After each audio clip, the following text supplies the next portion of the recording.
start. It's 8 o'clock, so we can start. So we have started recording, so no problem. Shilpa, you have the text? Yes, Go ahead, yes, read. I will, At yes. once.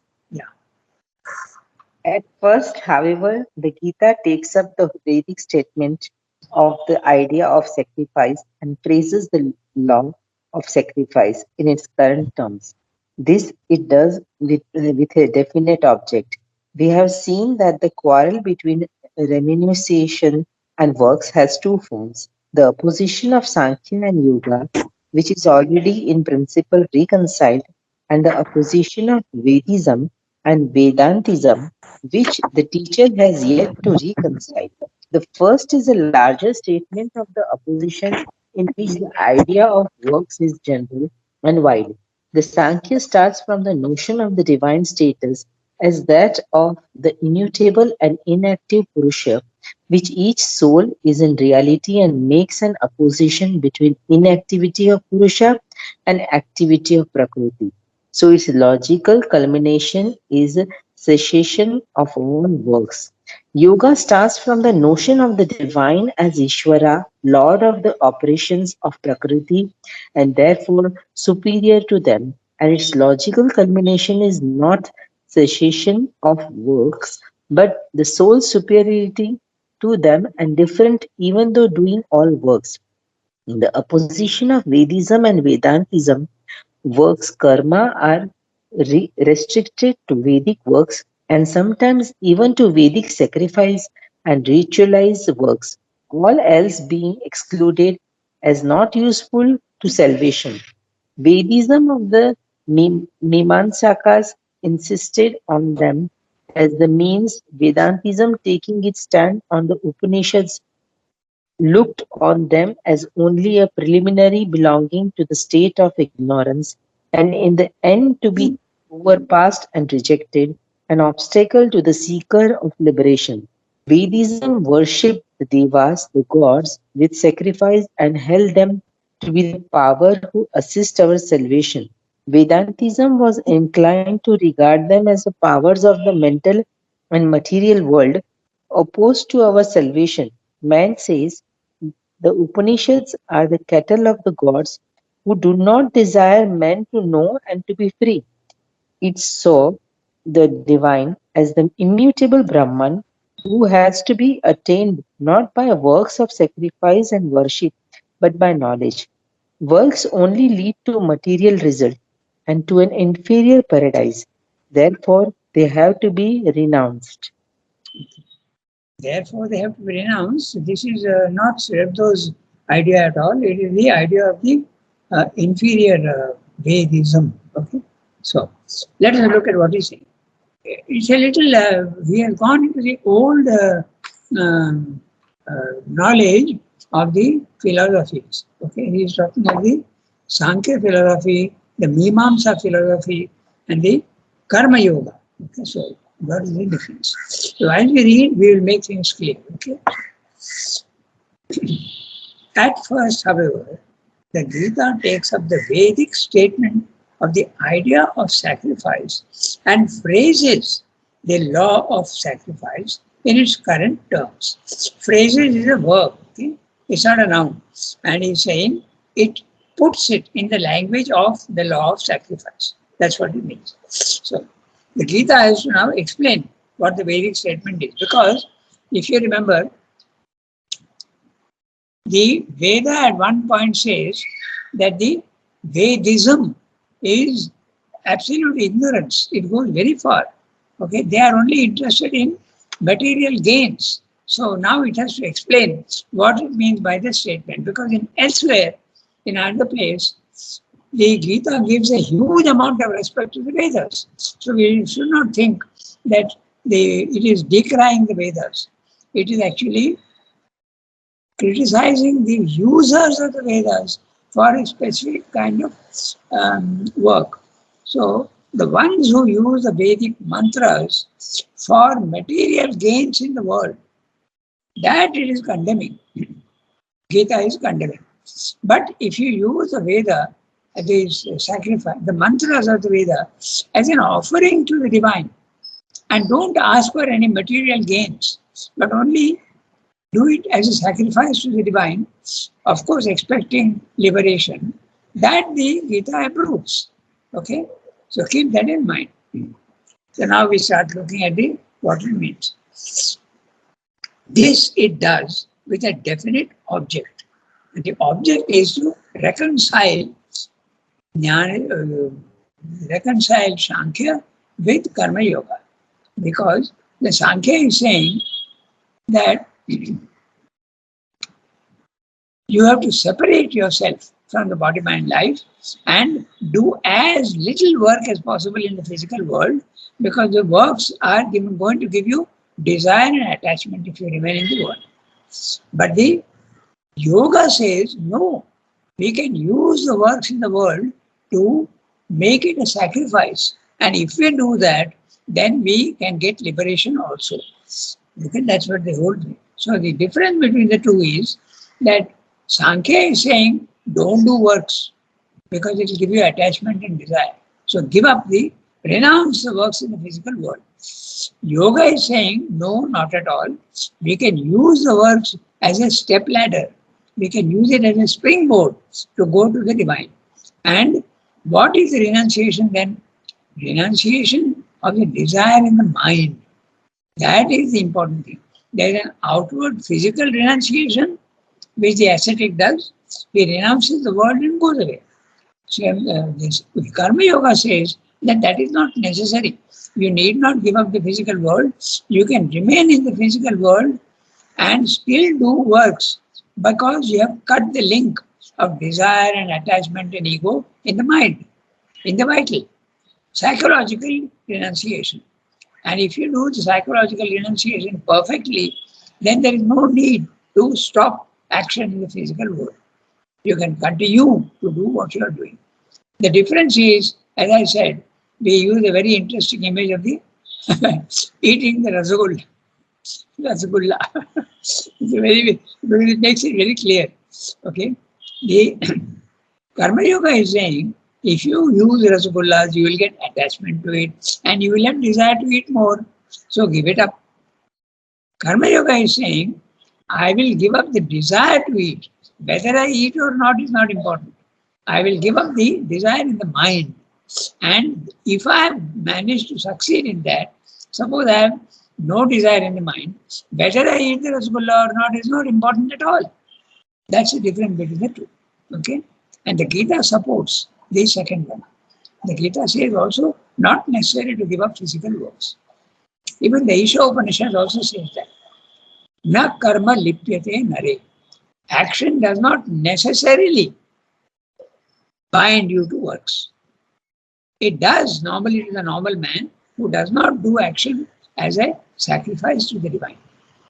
Even when you are eating a rasgulla, if you think that you are giving it to the divine and then eating, slowly, it will give you liberation and desire will go away. Okay, that's the idea. So now we read the text. This it does. It is the Gita. It does with a definite object.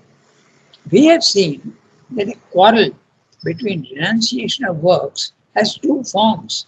Okay, the opposition of Sankhya and Yoga, which is already in principle reconciled, and the opposition of Vedism and Vedantism, which the teacher has yet to reconcile. So how has he reconciled Sankhya and Yoga? Sankhya says, get rid of desire. And Yoga is also saying, get rid of desire. But the methods are different. One is renouncing the physical world, and the other is renouncing the desire in the mind. Okay, so the result is the same for both, but the means in the physical world is different. Okay, so this is what is being said. Then now Vedism and Vedantism has to be also harmonized, which the teacher has yet to reconcile. The first is a larger statement of the opposition, in which the idea of works is general and wide. Okay, what they mean? The first is the Vedism. That's the one. The idea of works is general and wide. It includes all works in the physical world. Okay. So Vedantism which the teacher is. The first is a larger statement of the opposition. It is the idea of works is general and wide. It includes all works. The Sankhya starts with the notion of the divine status as that of the immutable and inactive Purusha, which each soul is in reality, and makes an opposition between inactivity of Purusha and activity of Prakriti. So Sankhya is saying the divine is there only in the self, in the Brahmic consciousness, in the Purusha, in the inactivity of Purusha. And the activity of Prakriti, the divine is not there. So this is what the Sankhya is saying. So you have to go to the self and not be in the world, give up the world. So its logical culmination is cessation of all works. So you have to stop all works, except of course those minimum which you need to maintain your body. You have to eat, you have to sleep, but don't do any other work, not necessary. Okay. In today's world, it is hardly possible because you have to maintain yourself. How will you maintain yourself unless you do a job? But anyway, those days, those who were, there was a joint family system, so it was much easier. But today it is not possible. We have the, what is it called? The nuclear family. It has come down to only the child and the parents and the separate. Okay. So this is Sankhya philosophy. The difference between inactivity of Purusha, the immutable Purusha, and the activity of Prakriti. So the logical culmination is cessation of all works. That is in the Sankhya philosophy. You can't say that it is absolutely wrong because it does lead to liberation. But there is a more inclusive method. That's the Karma Yoga. The Karma Yoga is, in the Gita, it refers to as a yoga. Okay, you have to be very clear about the terms. In the Gita, yoga means Karma Yoga. Now it starts a slightly different standpoint. The yoga, Karma Yoga, starts from the notion of the divine as Ishvara, Lord of the operations of Prakriti, and therefore superior to them. Okay, so the operations of Prakriti, the Ishvara is superior to them. Okay. So it doesn't matter if it is there. And its logical culmination is not cessation of works, but the soul's superiority to them and freedom, even though doing all works. Okay. So the Sankhya says that the divine is only there in the self. And the Karma Yoga is saying the divine is not only in the self, but he is actually Lord at the highest level. And when he is Lord, he is the one doing the works in the physical world. So if you go to the level of the Lord, which is the third level, then you can continue to do works in the physical world without any problem. That's the whole difference. So the problem is solved there because in any case you get liberation. In the opposition, now he's taking up the opposition of Vedism and Vedantism. So I'm explaining very clearly. Let's see what he said. In the opposition of Vedism and Vedantism, works, karma, are restricted to Vedic works. Okay? The difference is that it is restricted only to Vedic works, not to, when you are discussing these two terms, the works is not all work. Whether you are an engineer or a doctor or even a sweeper of the floor, in the difference between Sankhya and Karma Yoga, works means all works. But here when you are discussing Vedism and Vedantism, it is only Vedic works. And what are those Vedic works he is explaining. And sometimes even to Vedic sacrifice and ritualized works. Ritualized works, pujas, okay, archanas, all these type of things are restricted to Vedic works, and sometimes even to Vedic sacrifice and ritualized works. All else being excluded as not useful for salvation. So in the idea of Vedism and Vedantism, remove all works but concentrate only on those works which are necessary for your ritualized works, pujas, as I said, okay, and worshipping and giving the putting flowers in front of the images. That's a work that Vedic works. Rituals, all is being excluded. Now he comes to again another aspect. The Mimamsa philosophy, okay, is a philosophy which has got two aspects. It's called Karma Kanda and Jnana Kanda. The Mimamsa was interpreted at that time, 2500 years ago, in two ways. There is a Karma Kanda and there is a Jnana Kanda, which is deriving straight from the Vedism and Vedantism, okay, of the Gita. So, Vedism of the Mimamsakas insisted on them as the means. Okay? Vedism said that you have to do that.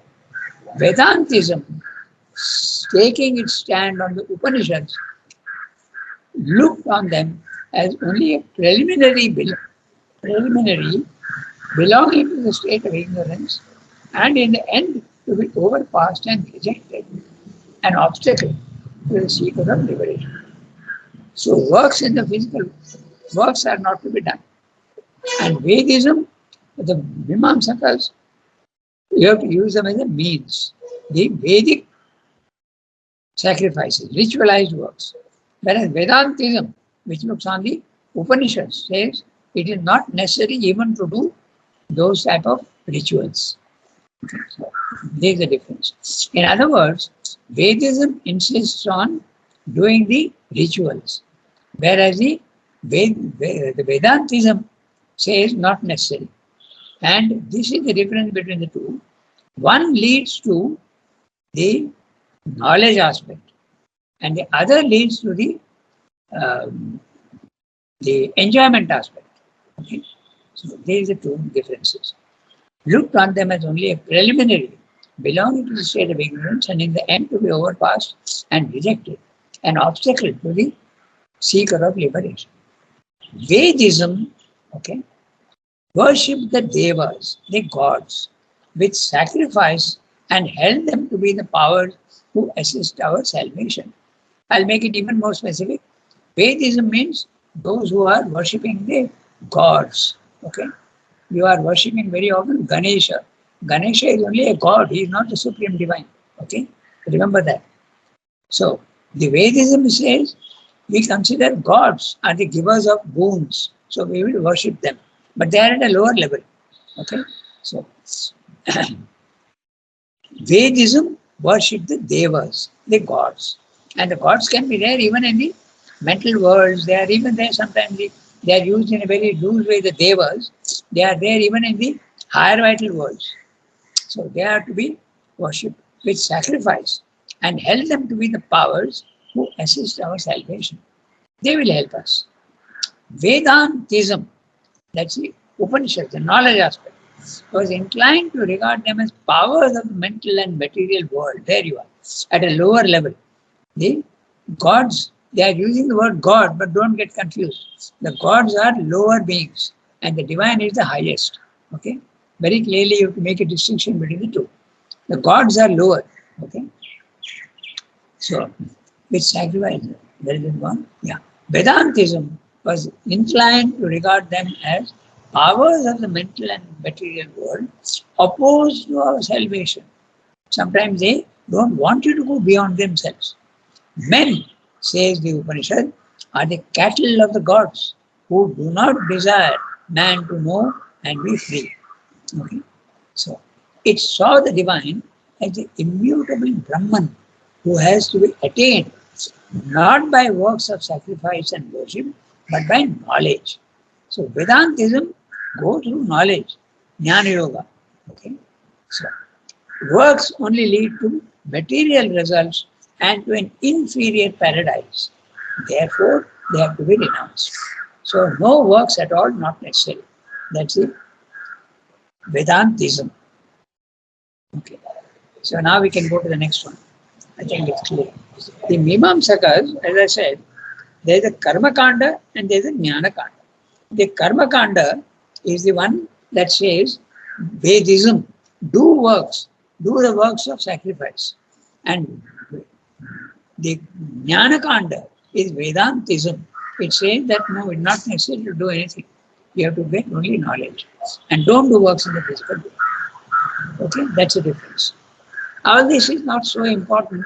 Gita is actually differentiating the old yogas and the old philosophies and methods. But the Gita's main philosophy is very clearly stated elsewhere. So all this discussion about philosophy and all this, we can take it with a pinch of salt. It's not that important for us.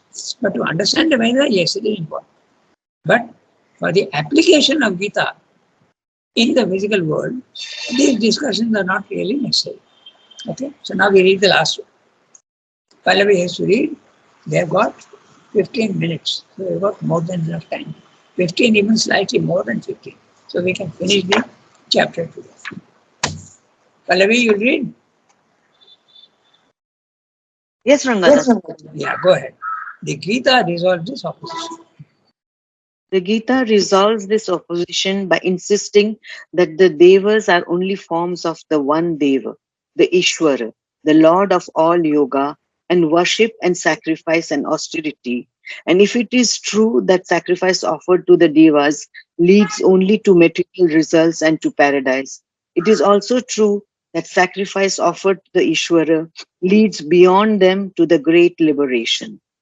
For the Lord and the immutable Brahman are not two different beings, but one and the same being. And whoever strives towards either is striving towards that one divine existence. All works in their totality find their culmination and completeness in the knowledge of the divine. Sarvam karma khilam partha jnana paristamyate. They are not an obstacle, but the way to the supreme knowledge. Thus, this opposition too is reconciled with the help of a large elucidation of the meaning of sacrifice. In fact, its conflict is only a restricted form of the larger opposition between yoga and Sankhya. Vedism is a specialized and narrow form of yoga.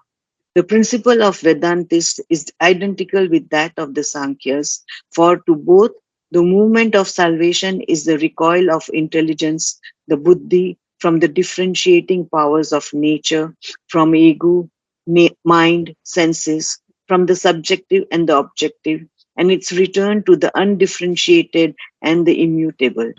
It is with this object of reconciliation in his mind that the teacher first approaches his statement of the doctrine of sacrifice. But throughout, even from the very beginning, he keeps his eye on the not on the restricted Vedic sense of sacrifice and works, but on their larger and universal application. That widening of narrow and formal notions to admit the great general truths they unduly restrict, which is always the method of the Gita. So, how does the Gita reconcile all these things? It says that the gods are not necessarily something different from the divine. The idea is that matter is not the opposite of the divine, although it looks like that. Spirit and matter are not at all two different things. They are only their forms are different. Essentially, they are the same. So this philosophy is what is Sri main standpoint, and also the Gita's. The Gita is saying that spirit and matter, this actually Sri says that, but there the Gita is saying that the devas who are at a lower level, okay, the beings that are there in the vital level and the beings that are there in the mental level, they are all inferior aspects of God, but they are not different. Essentially, they are all the same, which Sri carries to the extreme limit and says even the matter is the divine. But how to explain the difference in form? You can go back to the image of the ice, water, water vapor. Totally three different forms. And one who does not know will think that they are opposites. They are not opposites. They are essentially all water. Water can be ice. Water can be the subtle water. It can also be the liquid water, and it can also be gaseous water, water vapor. So exactly the same way, the divine can make himself into matter. He can also make himself into prana and mind, and he can also remain transcendently above, being himself and nothing else. So all these are possible, says the Gita. So now we read with this idea, we will read the paragraph. The Gita resolves this opposition by insisting that the Devas are only forms of the one Deva, the Ishvara. The Ishvara is at the third level. Okay? And at the lower levels, there are the Devas, okay, like the overmind. Okay, if you remember, to come back to Srinivas's terminology, the third level is the Ishvara. And the Ishvara is impersonal as well as personal. Okay, he can be both. But in the second level of the spiritual planes of consciousness, normally you experience the divine as impersonal. It's only there is power, there is ananda, there is knowledge, there is peace, but there is nobody there. So, whereas if you go to the Bhakti Yoga, you get the experience of the divine as a person, but you may not have much of a knowledge. Okay, you may have great devotion and intimacy with the Lord, but you may not have knowledge. Of course, finally, all will lead to the same. Because if you have bhakti for the divine, he is not going to withhold knowledge from you, but he is going to take you. That's the principle of the integral yoga. Follow whatever path you want, ultimately it will all be the same. Okay, so the Gita resolves this opposition by insisting that the Devas are only forms of the one Deva. Okay, Indra, okay, Ganesh, Kartik, and all these, they are all Devas. They are at the overmental level and sometimes even at the mental level also.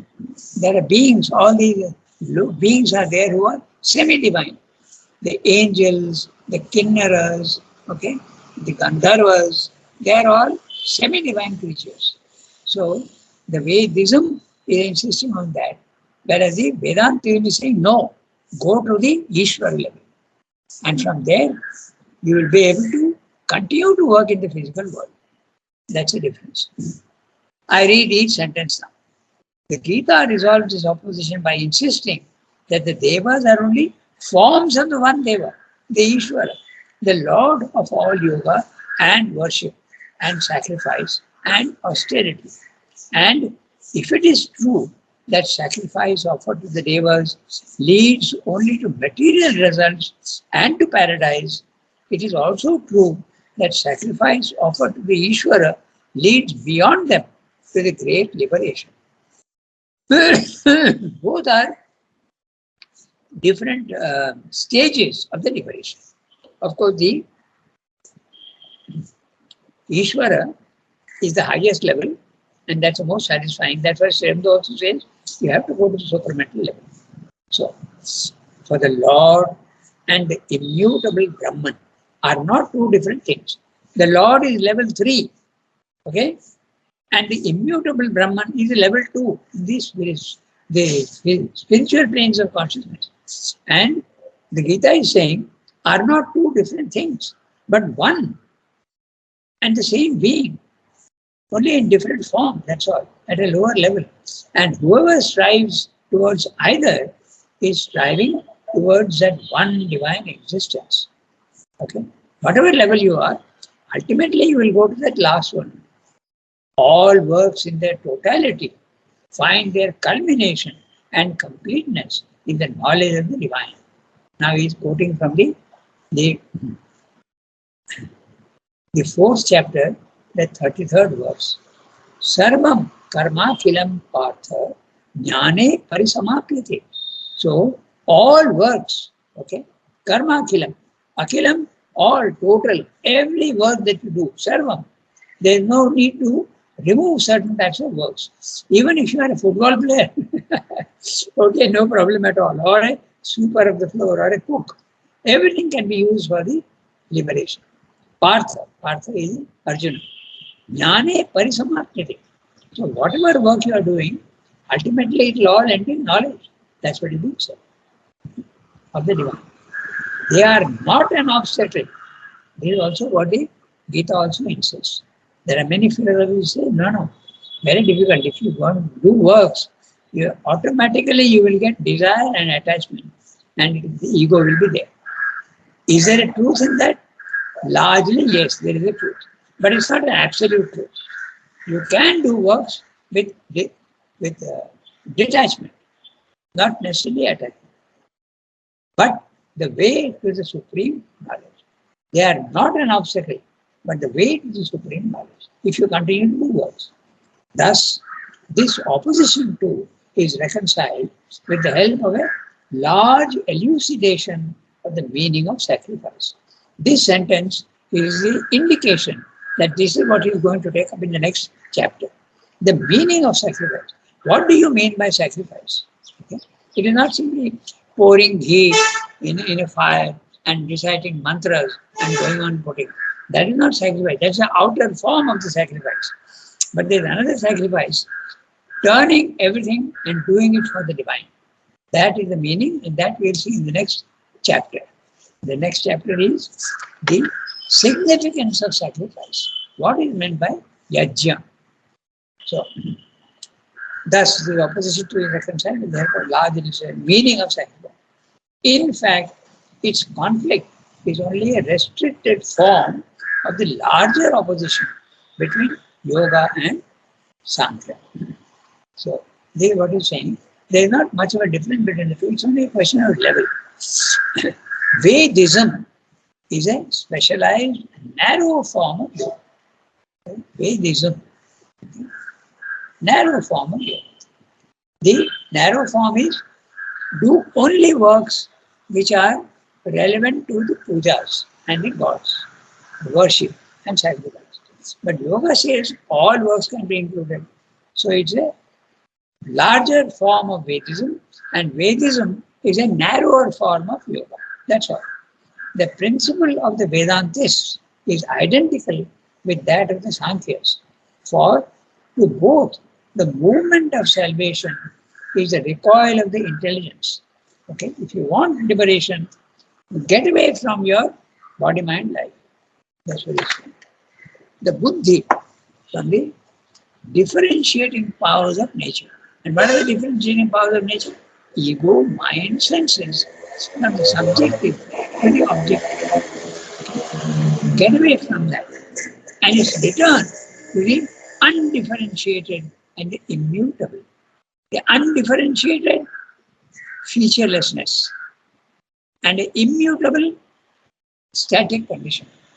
Okay? So very clearly, it references the second level. The undifferentiated and the immutable is the Brahman consciousness.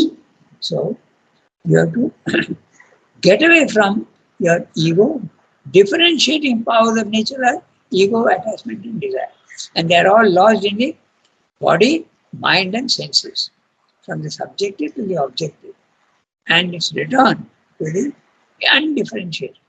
Go away from your identification with body, mind, life, and go to the self, which is completely separated. There is no identification with the lower anymore. It is with this object of reconciliation in his mind that the teacher first approaches his statement of the doctrine of sacrifice.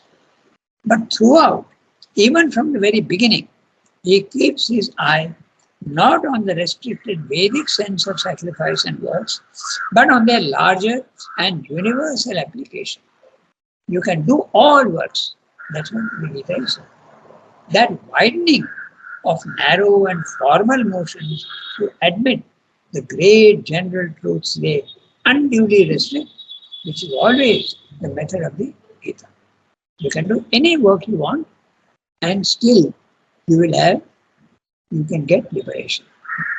Maybe more difficult, but the result also will be much more inclusive, because if you are following the other path of the Jnana Yoga and then the Vedantism, what will happen is you will have no power in the physical world. But if you follow the Gita and the other method, continue to do works in the physical world, you will have power in the physical world, because you are going to go to the third level, and from there you will have power also in the physical world. Power and Ananda. You may not even have Ananda in the second level, this in the nirvana experience, there may not be any ananda. In fact, it was not there for Sri in the beginning. He said that when he attained the nirvana consciousness, the self, he was absolutely calm, quiet, absolutely without any emotion at all. There was no emotion. Okay? The emotion, knowledge, and all these things came later on. That's what it is. Okay? So we stop here today and we will start the next one. Significance of sacrifice. What does the Gita mean by sacrifice? Okay. It's a very interesting discussion.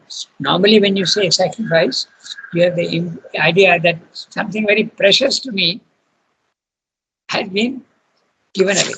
And then you may feel the loss also of it.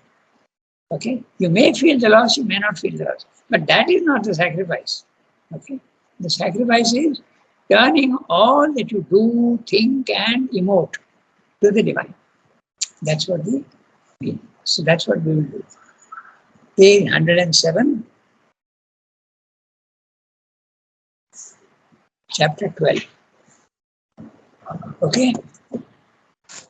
See you all for listening on the Gita next Saturday. We'll meet on Tuesday, of course. Okay? Guruvar, everybody. Guruvar Ranganath, Thank you. Merci. Bless you. Have a nice day.